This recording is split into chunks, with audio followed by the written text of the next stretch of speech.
Well, Mr. On with stories from the United States of America, where U.S. President Donald Trump has blamed a fish for the wildfires in LA. Sounds fishy? Well, we don't blame you. In an apparent dig, one of Trump's executive orders directed the federal agencies to supply more water from across the state to prioritize water needs by humans instead of trying to protect a nearly extinct tiny fish species known as the Delta smelt. What's more, on social media, in a press conference and even in a White House order, Trump has also derided the Delta smelt as a worthless fish and slammed Californian authorities. And that is for trying to save its breed over real people risking their lives.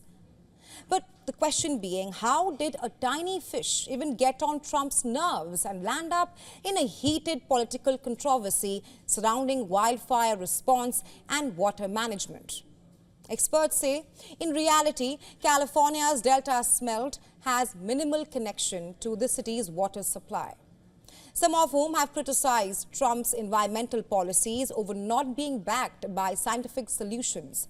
Meanwhile, Trump's claims regarding the fires have been different. First, on Truth Social, he asserted that Governor Gavin Newsom's failure to sign an order allowing millions of gallons of water from excess rain and snow melt to flow southward from the state's north, and that had hampered firefighting efforts.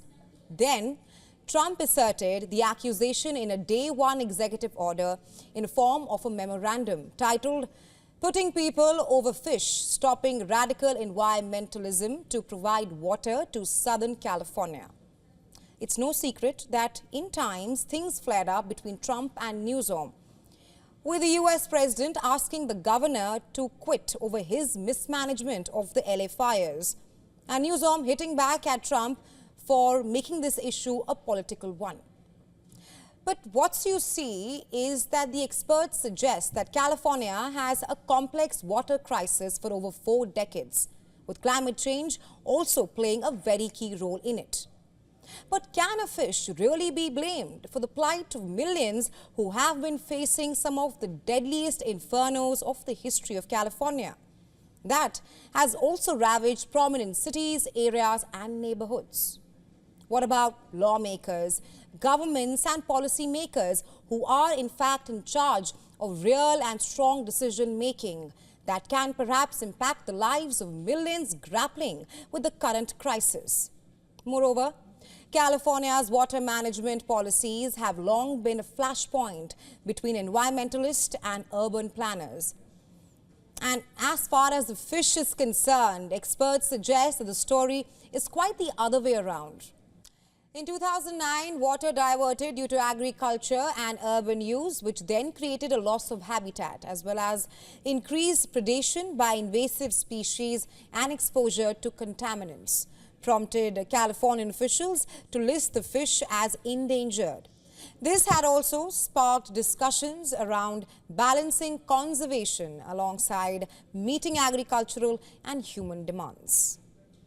Now, massive federal and state-run pumping stations redirect water from northern areas to the south, which then create challenges for the smelt and other life.